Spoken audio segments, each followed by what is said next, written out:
Welcome to JH. Today we are looking at the Bounce portable heater. Does it actually work, or is it just another overhyped product designed to warm nothing but the seller's bank account? The company claims this is a powerful heating solution that can warm an entire room instantly using focused airflow instead of traditional methods. It sounds impressive, but many people are asking if it is actually legit. Stick around until the end to get the full picture, unless you enjoy throwing money into a digital void. First, let's talk about those product images. When you look closely, the pictures on their website appear to be borrowed from other corners of the internet rather than being original shots. It raises the question, does this brand even manufacture the product, or are they just slapping a new name on a generic plastic box? This is a classic move for unreliable websites, and it makes the product's authenticity as questionable as a $3 steak.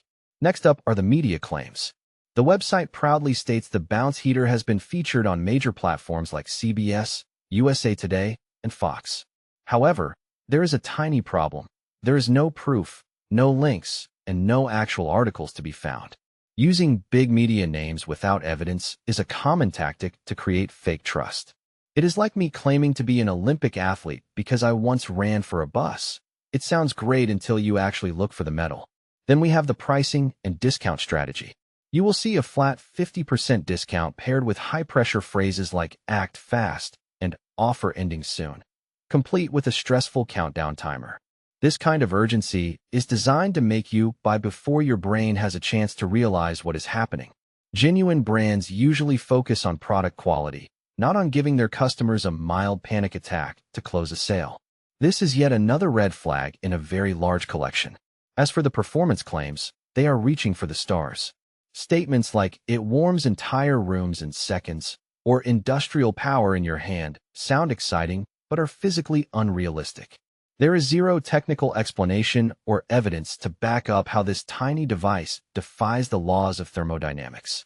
Overpromising results is the bread and butter of misleading marketing, and this bread is looking remarkably moldy. Finally, let's look at the customer reviews. The website claims over 100,000 units have been sold, suggesting it is the most popular invention since sliced bread. Yet, when we checked independent platforms like Trustpilot, we couldn't find a single real user experience. It is a total ghost town. Maybe those 100,000 customers are just too warm and cozy to leave a review, or maybe they simply don't exist. Between the copied images and the lack of transparency, it is best to be extremely cautious. Don't let attractive marketing promises burn a hole in your wallet. Thanks for watching. And if this helped you, don't forget to subscribe for more honest reviews.